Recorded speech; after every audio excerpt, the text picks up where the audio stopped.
Miss হবে না আপনার পছন্দের টিভি শো। দেখুন জি5 অ্যাপে একদম ফ্রি। তুই তো চাস আমি খুশি হই, তাই না?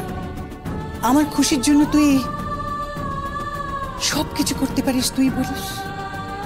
তাহলে আজ আমার ইচ্ছেতে, আমার খুশির জন্য তুই গুঞ্জাকে এ বাড়ি থেকে তাড়িয়ে দেখা।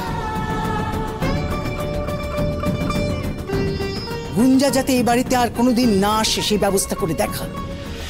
রোদ্দুরের কাছ থেকে গুঞ্জাকে সরিয়ে দেখা দেখি, তাহলে আমিও বুঝবো তুই কেমন পারিস। আমিও বুঝবো যে তুই নিজের জায়গাটা নিজে লড়ে নিতে পারিস কিনা। আমিও তখন বুঝবো যে হ্যাঁ, সত্যি সত্যি তুই বাংলাদেশের মেয়ে। 7 দিন সময় দিলাম তোকে,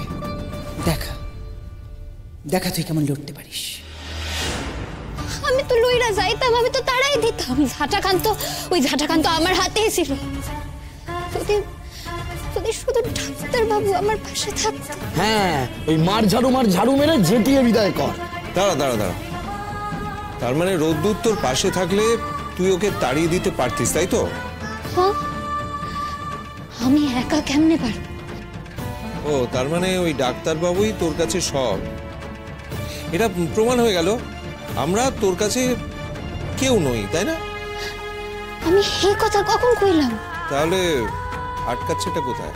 আমরা তো তোর পাশে আছি, তুই লড়ে যা। আরে কেন তোরা ওকে এর মধ্যে টানছিস বলতো?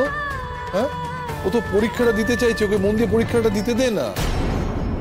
আমি জানি রোদ্দুর মনে করে ময়না ওর যোগ্য নয়। আমি প্রমাণ করে ছাড়বো যে ময়না রোদ্দুরের যোগ্য। দুটো পরীক্ষাই কিন্তু দিতে হবে। একটা জয়েন্ট এন্ট্রান্স আর একটা গুঞ্জা এক্সিট। হ্যাঁ, আর দুটো পরীক্ষাতেই খুব ভালো নাম্বার পেয়ে পাস করতে হবে। পারবে না, ও পারবে না। বাংলাদেশের নাম ময়না রাখতে পারবে না। তুমি আবার দাস লইয়া কথা কইতেছো? ঠিক আছে, আমি ওরে তাড়াই আইছি। হ্যাঁ, শুধু বাড়ি থেকে নয়, রোদ্দুরের পাশ থেকেও। হ্যাঁ, তাই যাও। আমার দাসের কথা কইতেছো তোমা? ঠিক আছে, আমি লইলাম ইচ্ছা। হয় না, ওদের কাছে আমি শুনলাম গুঞ্জা রোদ্দুরকে নিতে এসছে। ওরা বাইরে ব্রেকফাস্ট করতে যাবে। তোর পরীক্ষা এই লগ্ন থেকেই শুরু হচ্ছে। রোদ্দুরকে কিছুতেই বাইরে যেতে দেওয়া যাবে না। যে করেই হোক ওকে আটকে রাখতে হবে। তোকেই কাজটা করতে হবে, পারবি তো? তোর মনে আছে রোদ্দুর একবার মন খারাপ করে দরজা বন্ধ করে দিচ্ছিল? তোর কথা শুনে দরজা খুলতে বাধ্য হয়েছিল, মানে সেই রকম কিছু একটা কর।